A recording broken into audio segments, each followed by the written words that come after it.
নমস্কার, আপনারা দেখছেন ঈশান বাংলা সংবাদ, সঙ্গে রয়েছে কুমকুম। প্রথমেই সংবাদ শিরোনাম। দিল্লির নিগমবোধ ঘাটে প্রাক্তন প্রধানমন্ত্রী মনমোহন সিংয়ের অন্ত্যেষ্টিতে শ্রদ্ধা জানালেন রাষ্ট্রপতি।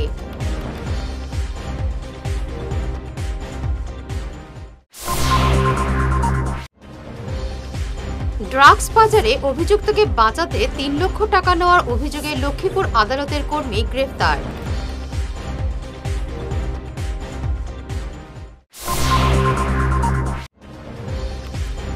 পঞ্চায়েত নির্বাচনে প্রতিটি বুথে পদ্ম ফুটাতে সংকল্পবদ্ধ বিজেপি কার্যকর্তারা, বললেন কৌশিক।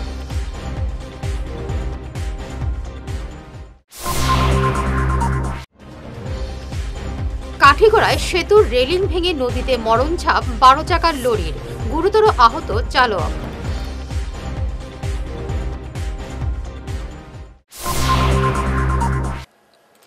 শুরু করছে বিস্তারিত ঈশান বাংলা সংবাদ। একটি অধ্যায়ের জবনিকা। দিল্লির নিগমবোধ ঘাটে শেষ হল দেশের প্রাক্তন প্রধানমন্ত্রী মনমোহন সিংয়ের অন্ত্যেষ্টিক্রিয়া। একেবারে শেষ পর্যায়ে অন্ত্যেষ্টিক্রিয়ায় মনমোহন সিংয়ের দেহ কাঁধে নিলেন লোকসভার বিরোধী দলনেতা রাহুল গান্ধী। বিশেষ ধার্মিক রীতি মেনে অন্ত্যেষ্টিক্রিয়া সম্পন্ন হয়। শেষ সময় পর্যন্ত যমুনা পাড়ে উপস্থিত ছিলেন প্রধানমন্ত্রী নরেন্দ্র মোদী, স্বরাষ্ট্রমন্ত্রী অমিত শাহ সহ একাধিক নেতা এবং কেন্দ্রীয় মন্ত্রী। শেষ শ্রদ্ধা জানাতে উপস্থিত ছিলেন রাষ্ট্রপতি দ্রৌপদী মুর্মু, কংগ্রেস নেত্রী সোনিয়া গান্ধী, প্রিয়াঙ্কা গান্ধী সহ কংগ্রেসের একাধিক নেতৃত্ব।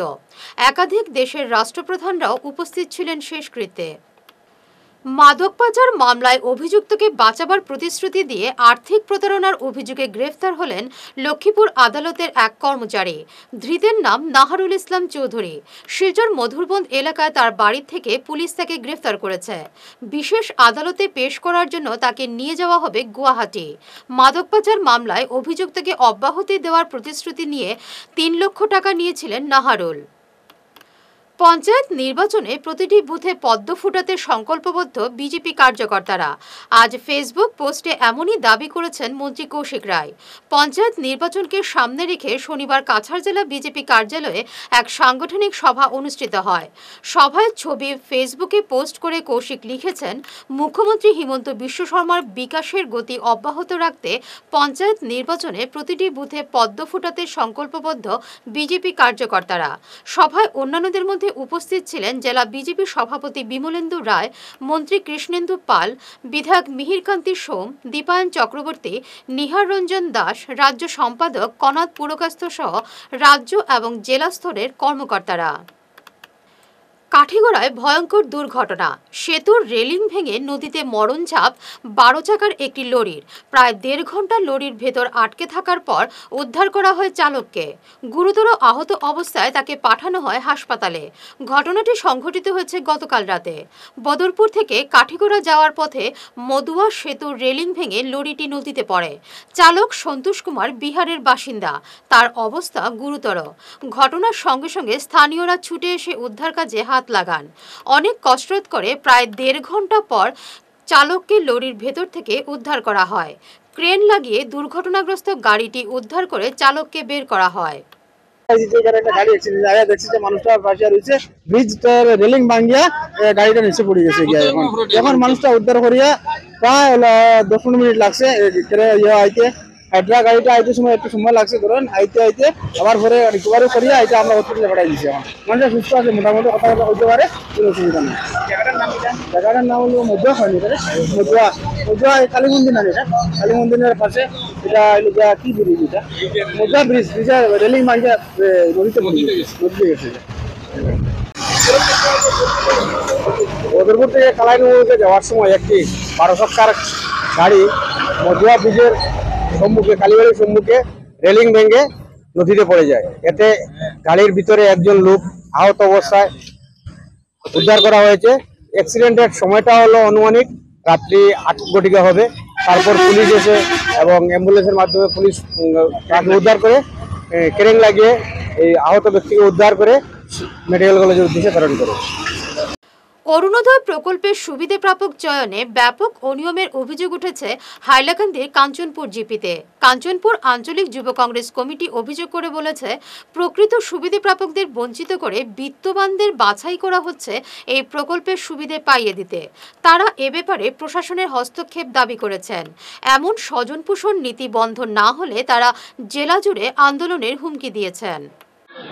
আচ্ছা, অরুণোদয় তো আগে হইছে না না না আগে হইছে, তুমি তাই দুজনে পাইছো না বলা নাই তো পাইতে গিয়া তুমি তাই তো আমরা দেখি আর উপযুক্ত হিতাধিকারী, যেটা মনে করো আপনি বিধবা মানুষ, আমার এই বইন বিধবা মানুষ, তা আপনারা আগে বঞ্চিত কেটা কারণে হইলা ডকুমেন্ট দিসলা নি দিসলা হইলে হইছে না ও কোন জান কেটা কারণে হইল না?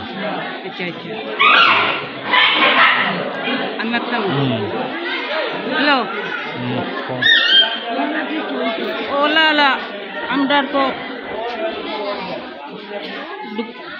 অরুণোদয়টা কিতা বেড়া লাগলো, আমরা তো সব সময় ডকুমেন্ট দিলাম, আমরা ডকুমেন্ট একটা জায়গা দেয় না, আমরা পাইও না, আমরা ওই তো নামি, আমরা বিধবা মানুষ ওখানে তো আপনারা ঘুরে দেখবা আর আমরা তো দেখার চিন্তা নেই, এনটাইন দিলাম আমরা জায়গা যাই না। ও আমরা পাই কি না ভাই এক নাই দেখুন আমরা পাই কি না ভাই, মানে উপযুক্ত ইনকোয়ারি করে আপনারা পাইতা। এবারে নিচ্ছি সামান্য একটি বিরতি, সঙ্গে থাকুন। আপনি কি নতুন ঘর বানাচ্ছেন বা ফ্ল্যাট কিনছেন? বাস্তু বাই বিপ্রাংশু সম্মত মতে ঘর বানালে আপনার ঘরে সৌভাগ্য আসবে। উনি ভারতবর্ষের একজন বিখ্যাত বাস্তুবিদ। আপনাদের বাস্তু মতে ঘরের ডায়াগ্রাম বানিয়ে দেওয়া হবে, যেখানে দরজা, জানালা, বিছানা, আসবাবপত্র, ফটো, মৃত মানুষের photo, washing machine, inverter, kitchen oven, toilet আরও অনেক কিছু স্থান বাস্তুমতে আপনাদের জন্য ভালো প্লেসমেন্ট দেওয়া থাকবে। আর যদি আপনার পুরনো ফ্ল্যাট বা ঘর হয়, তাহলে বিনা ভাঙচুর করেই উনি বাস্তু ঠিক করে দেন। দেরি করবেন না, উনি বরাকবেলিতে কয়েকদিনের জন্য আছেন। ওনার calling number 6001730761, chamber Rangirkhari, opposite Sanjay market, Taraknath bakery complex. ধন্যবাদ।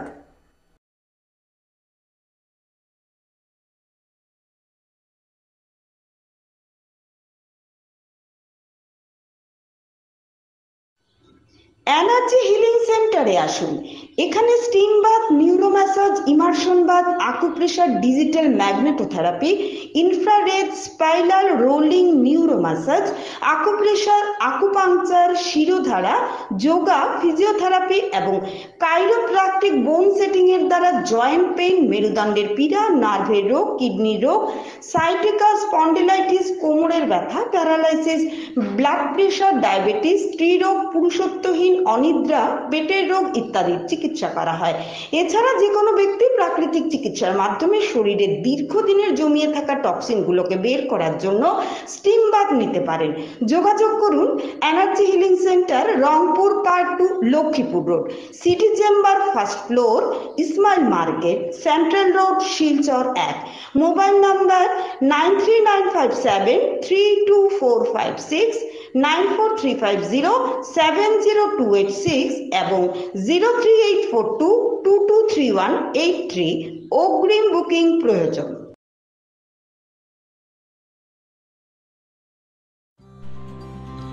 সোনার সংসার জুয়েলার্স, সোনা মানেই সোনার সংসার। আমাদের এখানে রয়েছে চূড়, বালা, ব্যাঙ্গল, মান্তাসা, চেইন, রিং, চুড়ি। 50,000 টাকার সোনার গহনা কেনাকাটা করলে রয়েছে একটি নিশ্চিত উপহার। 5 লক্ষ টাকার ওপরে কেনাকাটা করলে একটি ডায়মন্ড রিং উপহার হিসেবে পাওয়া যাবে, উইথ 50% মেকিং অফ, অর্থাৎ মজুরি 50% ছাড় রয়েছে। ইএমআই সিস্টেমে সোনা পাওয়া যাবে।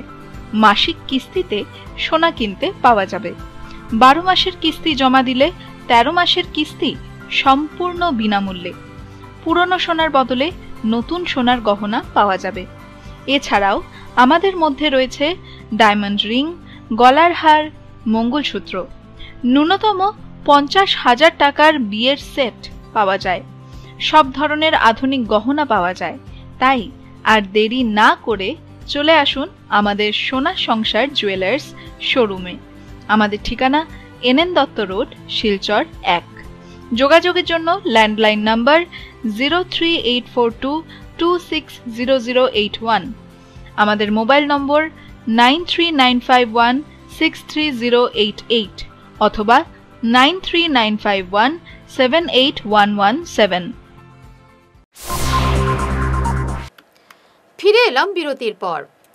পড়ুয়াদের প্রতিভা বিকাশ সহ সাহস, সততা এবং ধৈর্য গড়ে তোলার লক্ষ্যে আগামীকাল 29 ডিসেম্বর শিলচরে অনুষ্ঠিত হবে এক্স এনসিসি ক্যাডেট অ্যাসোসিয়েশনের দ্বিতীয় বার্ষিক উৎসব।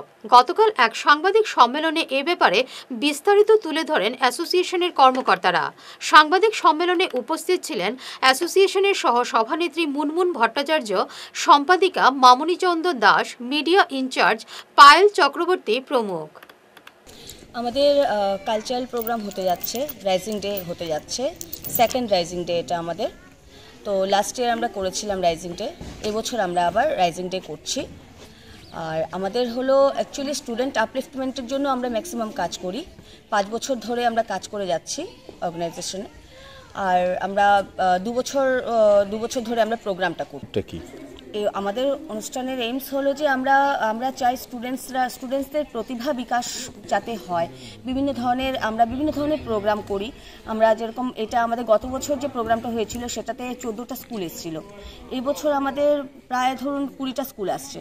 তো আমরা ধীরে ধীরে আগে বাড়ছি, অনেকে আমাদের নাম জানছে, আমরা আরও প্রচুর স্টুডেন্টস আমরা পাচ্ছি যারা নিজেদের প্রতিভা বিকাশ করার জন্য নিজেকে সামনে আসছে। আমরা সবাই এনসিসি ক্যাডেট ছিলাম একটা সময়। তো আমাদের অনেক বছর পর আমরা আবার সবাই একসাথে হয়ে এক্স এনসিসি ক্যাডেট অ্যাসোসিয়েশন আমরা খুলেছি। তো আমরা চাই আগামী প্রজন্ম যেন এনসিসিতে যোগদান করে। এনসিসিতে যোগদান করার পর ওরা যখন এক্স হবে আমাদের সাথে আসবে। আমরা বিভিন্ন ধরনের প্রোগ্রামের মাধ্যমে বিভিন্ন ধরনের প্রোগ্রাম দিয়ে আমরা স্টুডেন্টসদেরকে সেই অনুপ্রেরণা দিতে চাই যে যারা ওরাও এনসিসি জয়েন করুক, ওদের মধ্যে সেই সাহস সঞ্চয় হোক। কারণ একটা এনসিসি ক্যাডেট অ্যাকচুয়ালি ফুল হয়, একটা এনসিসি ক্যাডেট হওয়া ও অনেক। একটি প্রাইভেট লিমিটেড কোম্পানির ডিরেক্টরের সঙ্গে অভব্য আচরণ করার অভিযোগ উঠেছে পূর্ত বিভাগের এক কর্তার বিরুদ্ধে। বরখোলা এবং কাঠিগড়া টেরিটোরিয়াল রোড ডিভিশনের অ্যাসিস্ট্যান্ট এক্সিকিউটিভ ইঞ্জিনিয়ার শৈবাল বিশ্বাসের বিরুদ্ধে গুরুতর অভিযোগ। কার্যালয়ের টেবিলের উপর ছিল টাকার বান্ডেল। দুর্নীতির অভিযোগ তুলেছেন প্রাইভেট লিমিটেড কোম্পানির ডিরেক্টর সুহেল আহমেদ। অবশ্য অভিযোগগুলো খণ্ডন করেছেন শৈবাল বিশ্বাস। দেখে নিন উভয় পক্ষের বক্তব্য। আমার নাম Sohel Ahmed, director of Sunbird super energy private limited. আজকে অনুমানিক 8টার সময় আমি হাটিগড়া অ্যাসিস্ট্যান্ট এক্সিকিউটিভ ইঞ্জিনিয়ার অফিসে আজকে আইছিলাম। অ্যাকচুয়ালি আমাদের মূল কারণটা আসলে যে আমাদের খালাইন থেকে যে রাস্তাটা কিন্তু শিলচরের যে রাস্তাটা, আমার একটা পেট্রোল পাম্পের সামনে দিয়ে রাস্তাটা গেছে। তো আমরা যখনই পেট্রোল পাম্পটা কনস্ট্রাকশন করার সময় আমরা অ্যাকচুয়ালি লাস্ট পার্টে আই গেছি, যেখানে আমরা কিন্তু বাউন্ডারি কমপ্লিট করতে লাগে। আমার কাছে একটা ইনফরমেশন আসলে যে এটা আসাম মালার খাস চলে এবং এই খাসটাতে মনিটরিং করে কিন্তু অ্যাসিস্ট্যান্ট এক্সিকিউটিভ ইঞ্জিনিয়ার ফোরঙ্গি। তো আমি যখন আইলাম আবার পরে এখানে যখন প্রথমে ঢুকছি অ্যাসিস্ট্যান্ট এক্সিকিউটিভ ইঞ্জিনিয়ার মিস্টার শৈবাল দাস বলে ওনার নাম। আজকে আমি প্রথম আইসি অফিসে এবং তার লগে আমার আগের কোনো পরিচয় নাই। দেখলাম ভদ্রলোক এই আপনার অফিসের টেবিলের মধ্যে লোকাল 4-5 জন মানুষ নিয়ে এখানে কিন্তু বদ, এবং যারা বদ এগুলো মানুষ আমি চিনি কিছু, কিন্তু এগুলো মানুষ কি ধরনের কিছু ব্রোকার টাইপের মানুষ। যখনই আমি দেখছি এখানে কোনো ফিয়ন টেন খেয়াও নাই, আমি যখন তার রুমে গিয়ে যখন ঢুকার পরে দেখলাম যে তার টেবিলের মাঝে কিন্তু টাকা রাখা। আমার যখন দেখছেন দেখার সঙ্গে সঙ্গে টাকাটা কাগজে ডাকিয়ে রাখি দিচ্ছেন এখান থেকে। কারণ আমার কইলা যে আপনি একটা কাজ করেন, আপনি বাইরে বইন, আমি আপনার ডাকবো। তো 8টার দিকে অনুমানিক 4:30টা পর্যন্ত আমি বাইরে আসলাম। ভদ্রলোকে কিন্তু কোনো মানুষের কিন্তু আর ভিতরে যাইতে দেখলাম না, এবং আমি এখানে অনেক সময় ওয়েট করলাম। তারপরে আমি আবার যখন আবার বারান্দার মধ্যে যখন দাঁড়াইলাম তখন ভদ্রলোকে আমার ডাকিয়া নামাইলা। নেওয়ানি পরে আমার কোয়েশ্চন হলো যে আপনি কিতার লাগে কেন আইসেন। আমি বললাম স্যার আমি আইছিলাম যে আপনার কাছে সামান্য একটা ইনফরমেশন লাগে। ইনফরমেশনটা হইলো যে খালাইন থেকে পর্যন্ত শিলচর পর্যন্ত যে রোডটা গেছে ওই রোডটার অ্যালাইনমেন্টটা খেয়ে মনিটরিং করেন। তাই ওটা কইলেন আপনার এটা তো আমি মনিটরিং করি আর না, আর আমি করিয়ারও এটার একটা কিন্তু ট্রাইপার্টি একটা এগ্রিমেন্ট আছে একটা প্রাইভেট কনসার্নের লগে। তো এটার কারণে আপনার আমি প্রপার ইনফরমেশন দিতে গেলে আপনি আপনার এক্সিকিউটিভ ইঞ্জিনিয়ার একটা আপনার লেটার দিলে এবারে আমরা ঠিক আছে স্যার আমি আগামীকালকে একটা লেটার দিয়ে দিব। যখন এই কথা যখন ডিসকাশন শেষ হয়ে গেছে আমি যখন বাড়ি গেছি, বাড়ির সময় আমার আবার ডাকিয়ে নিলাম, ডেকে নামার পরে উঠিয়ে কইলা যে হ্যাঁ অ্যাকচুয়ালি কিন্তু আপনি কি করতে কেন? স্যার এখানে তো আমি আপনার আগেও কইছি যে এখানে আমরা একটা পেট্রোল পাম্প করি আর ওইটার আমরা অ্যাকচুয়ালি কিন্তু বাউন্ডারিটার খাস শেষ করার লাগে আমরা একটা অ্যালাইনমেন্টটা লাগি আর জায়গাটা পড়ছে বুরুঙ্গা। বিলকুল মিসবিহেভ করা হয়েছে না। এখানে প্রথম হচ্ছে গিয়া তাই নাইছুন একটা অ্যালাইনমেন্টের লাগিয়া। হ্যাঁ, প্রথম হলো গিয়ে আমরা যদি কেউ কাছে অফিসও যাই, আমরা তো কইমু যে আমি অমুক জায়গার থেকে আইছি, আমি অমুক পরিচয় দিয়া মাত্র না। আমিও যদি আজকে কোনো একটা আদারদের আমার অফিসও যাইয়া যে আমি পিডাব্লিউডি থেকে আইসি হইয়া মাত্র, তাই প্রথম ওই অ্যালাইনমেন্ট এটা খেয়ে ওয়ার্ক অর্ডার দিছে, এটা খেয়ে করছে ওটা কইলা। তাই আমি হচ্ছে কিতাব ব্যাপারটা কিতাব জাস্ট আমি ওইটাও কইছি যে আপনার কিতা অ্যালাইনমেন্ট দিছে, আমি তো অ্যালাইনমেন্টের যেহেতু এই রাস্তার অ্যালাইনমেন্ট তো আমি ফিক্স করছি না, এটা ফিক্স করা হয়েছে গুয়াহাটির থেকে অ্যালাইনমেন্ট ফিক্স করা হয়েছে, এটা আমার এক্সিকিউটিভ ইঞ্জিনিয়ারে জানেন যে তাই না আইনছেন ওই যে তাই না আমার তাইন তো তাইন যেটা বক্তব্য তাইন সাক্ষী আসুন কিতা শুনছেন জিনিসটা বদল যে কথার 21টা হয়েছে তাই তো গেতান প্রথম পরিচয়টা দিতে আসলাম বলে আমি অমুক আমি অমুক আমি অমুক আইসি আমার একটু কাইন্ডলি আমার এই ইনফরমেশনটা দিন আমার কাইন্ডলি এমনভাবে লাগাইছেন কথাবার্তা আর কিছু আগাগুলো আমরা বুঝতে পারি আমি আ করে সাইয়াদ আরো আরো আরো আরো বহুত মানুষ আসলে আমি তাইন দেখে দেখে দিচ্ছে তারাকে আমি বললাম কিটা লাগে ভাই কিটা জিনিসটা পরে বুঝছি তাই সব পরিচয় দিছেন বলে আমি বুঝা গেছে ও কাজে লাগে আপনারা আইছেন যে আপনারা ইয়া তো আমারে কইছেন যে আমরা এখান থেকে আইছি কিটা মানে একটা কয়েকটা জিনিস একটা আগে একটা তো পরিচয় দেওয়া লাগে না। তাই প্রথম অ্যাগ্রেশন আমি বললাম কিটা আমি প্রথম ভাবছি তাই কোনো কিছু হ্যাম্পার হয়েছে আমরা ওয়ার্কসে বললাম না কিটা কোনছে। তারপরে লাস্টে তাই একবার কোন পূর্ব ভারতের আমি এমপ্লয়ি নাই, একবার কোন আমি পূর্ব ভারতের ডাইরেক্টর। তো ভদ্রলোক তো নিজেও নিজের পরিস্থিতি নিয়ে কনফিউজ, ওইটাই আমার কথা আর কিছু। 3 বছরের কন্যা সন্তান সহ এক গৃহবধূ গত এক সপ্তাহ থেকে নিখোঁজ। ঘটনাটি সংঘটিত হয়েছে সুনাই দক্ষিণ মোহনপুর অষ্টম খণ্ড গ্রামে। গৃহবধূর স্বামী আব্দুল কাদির লস্কর গতকাল সুনাই থানায় এ নিয়ে এক মামলা করেছেন। তিনি জানান গত 21 ডিসেম্বর থেকে তার 3 বছরের মেয়ে এবং স্ত্রীর কোনো খোঁজ নেই। অনেক খোঁজাখুঁজি করে তাদের কোনো হদিশ না পেয়ে তিনি পুলিশের দ্বারস্থ হয়েছেন। বাড়ি স্বাধীন বাজার দক্ষিণ মোহনপুর পার্ট 8। নাম আমার নাম আব্দুল কাদির লস্কর, দক্ষিণ মোহনপুরের আমার বাড়ি। আমার গত শনিবারের রাত্রে 20 তারিখ ডিসেম্বর আমি কাজে থেকে আওয়ার পরে সন্ধ্যার সময় আমার ঘরও আইয়া পাইছি আমার বউ বাচ্চা কেউ নাই। তা আমি আশপাশে খুঁজাইলাম, খুঁজাইয়া দেখলাম কেউ নাই। তারপরে আমি আমার মণিপুর আমার শ্বশুর বাড়িতে ফোন করছি, করার পরে তারা কইছে তো এখানে আইসে না হওয়ার কারণে আমি আমার ইষ্টি গুষ্টি যত আসলো সব খোঁজ খবর লইছি, লইয়া তো কোনো জায়গাত কোনো পাইছি না, কোনো যা যদি লুকাইল নি কোনোবা গেল নি কেউ নিল নি এটা তো আমি জানি আর না জানার কারণে আমি সুনাই থানাত একটা কেস করছি। করার পরে আমার বউর নাম হইল মরিয়ম বেগম লস্কর, আমার মেয়ের নাম হইল ববিতা বেগম লস্কর। তারপরে আমি সোশ্যাল মিডিয়াত এটা আমি জানাইছি যে কেউ যদি কোনো জায়গাত দেখিয়া থাকো বা পাইয়া থাকো তে আমার এই সোশ্যাল মিডিয়াত আমার নম্বর আছে, এই সাইটের মধ্যে পাইবাই। আমার নম্বরে তোমরা ফোন করি আমার লগে যোগাযোগ করবাই। এটাও আমার মেয়ের বয়স 3 বছর, আমার বউ বিয়া করার হয়েছে 5 বছর। আমি মণিপুর থেকে বিয়া করিয়া আবার আমার এইখানে আবার 2 বছর হয়েছে, ওখানে আসলাম 3 বছর 5 বছর। সুন্দরে তো আমরা চলি আর সংসার খুব সুন্দরে চলে বা আমরা তো কোনো অসুবিধা নাই। আমি তো হঠাৎ কাজে থেকে আইয়া যে সময় দেখলাম আমার বউ বাচ্চা নাই, নিখোঁজ হয়ে গেলো, কই গেল হইয়া তো আমি তো পুরা 7 দিন 8 দিন ঘুরেছি, ঘুরতে ঘুরতে তো কোনো সাহারা পাইছি না। অযোধ্যার রাম মন্দিরে রামলালার প্রাণ প্রতিষ্ঠার বর্ষপূর্তি উপলক্ষে আগামী 22 জানুয়ারি ঘুঙ্গুর রাম মন্দিরে রাম পূজা এবং শ্রী শ্রী হরিনাম সংকীর্তনের আয়োজন করা হয়েছে। আজ এক সাংবাদিক সম্মেলনে কর্মসূচির বিস্তারিত তুলে ধরেন আয়োজক কমিটির কর্মকর্তারা। উপস্থিত ছিলেন মন্দির সেবা ট্রাস্ট কমিটির সভাপতি বিমল কুমার দাস, সম্পাদক রানারঞ্জন শুক্লবৈদ্য, কীর্তন পরিচালন কমিটির সভাপতি সঞ্জীব কুমার দাস, সম্পাদক শুভ্র দেব প্রমুখ।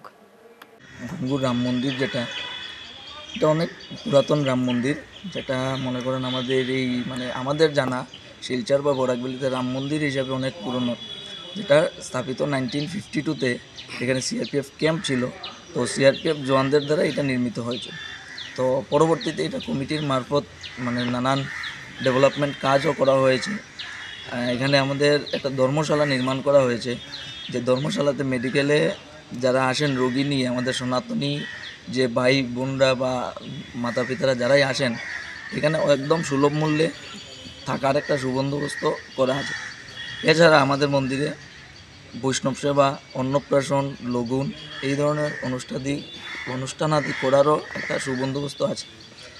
আমাদের এই 22 জানুয়ারি যে উৎসব কার্যক্রম আমরা হাতে নিয়েছি এটা হচ্ছে অযোধ্যাতে যে গত বছর অযোধ্যাতে রাম মন্দিরের যে প্রাণ প্রতিষ্ঠা হয়েছিল সেই প্রাণ প্রতিষ্ঠার বর্ষপূর্তি উপলক্ষে আমাদের মন্দিরেও প্রতি বৎসর এই রাম উৎসব হয়ে থাকবে।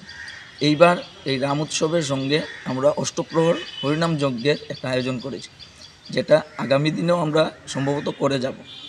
এটাই আমাদের মন্দিরের বার্ষিক উৎসব। তো সকল সনাতনী ভক্তবৃন্দদের এখানে আসিয়া প্রসাদ গ্রহণ করার এবং এই উৎসবকে সুষ্ঠু সুন্দরভাবে সম্পন্ন করার জন্য অনুরোধ জানাই। গোটা দেশের সঙ্গে আজ শিলচরে পালিত হলো এআইডিএসর ৭১তম প্রতিষ্ঠা দিবস। আজ সংগঠনের কাছাড় জেলা কার্যালয়ে পতাকা উত্তোলন করেন জেলা সভাপতি স্বাগতা ভট্টাচার্য। বেলা ১১টায় পেনশনার্স ভবনে আয়োজিত ছাত্র সমাবেশে বক্তব্য রাখেন সংগঠনের সর্বভারতীয় সহ সভাপতি হিল্লোল ভট্টাচার্য সহ অন্যান্যরা। গঠিত হয় সিদ্ধার্থ ঘোষ, ইতিমধ্যে নাম শুনেছ। ভারতবর্ষের স্বাধীনতা আন্দোলনে উনি যুক্ত ছিলেন। ভারতবর্ষের স্বাধীনতা আন্দোলনে যুক্ত থেকে 1942 সনে ওনার জেল হয় এবং সেই সময় ওনার মৃত্যুদণ্ড হওয়ার কথা ছিল। কোনো একটি কারণে আইনের ইয়েতে ওনাকে মৃত্যুদণ্ড না দিয়ে যাবজ্জীবন কারাদণ্ডে দণ্ডিত হন। কয়েক বছরের মধ্যে 1946 সালে উনি আবার মুক্ত হন। সেই শিবদাস ঘোষ স্বাধীনতার সময় উপলব্ধি করতে পারলেন যে সময় ওরা আন্দোলনের মধ্যে আছেন, দেশ কখনো পুরোপুরি স্বাধীন হয়নি, কিন্তু ইংরেজরা বলেছে দেশ স্বাধীন হবে। সেই সময়ে উনি উপলব্ধি করতে পারলেন যে দেশ স্বাধীন হচ্ছে ঠিক, কিন্তু এই স্বাধীনতা সাধারণ গরিব মানুষের জন্য আসছে না। এই স্বাধীনতা চলে যাবে মুষ্টিমেয় কিছু পুঁজিপতি ধনিক শ্রেণী মানুষের মধ্যে। আজকে তোমরা এই যে কথাটা আজকে থেকে 70 বছর আগে যে কথাটা বলেছিলেন, আজকে 70 বছর পর তোমরা কি দেখতে পাচ্ছ? 70 বছর পর আমরা দেখতে পাচ্ছি এই গত 2-3 দিন আগে পত্রিকাতে একটা রিপোর্ট বেরিয়েছে। সেখানের মধ্যে বলেছে যে ভারতবর্ষে প্রায় 1.5 কোটি ছাত্র স্কুল ছুট হয়ে গেছে, অর্থাৎ স্কুলে ভর্তি হয়েছিল, কেউ 1-এ, কেউ 2-তে, কেউ 3-তে গিয়ে স্কুল থেকে সরে চলে গেছে। শেষ করার আগে বিশেষ ঈশান বাংলা সংবাদ আরো একবার। দিল্লির নিগমবোধ ঘাটে প্রাক্তন প্রধানমন্ত্রী মনমোহন সিংয়ের অন্ত্যেষ্টিতে শ্রদ্ধা জানালেন রাষ্ট্রপতি।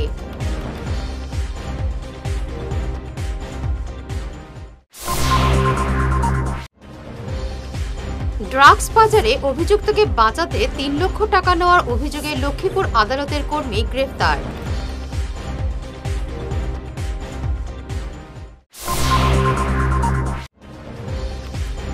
পঞ্চায়েত নির্বাচনে প্রতিটি বুথে পদ্ম ফুটাতে সংকল্পবদ্ধ বিজেপি কার্যকর্তারা, বললেন কৌশিক।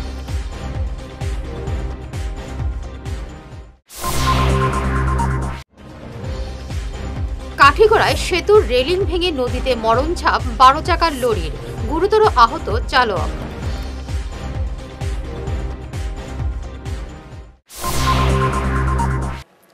এখনকার মতো ঈশান বাংলা সংবাদ এই পর্যন্তই। নমস্কার।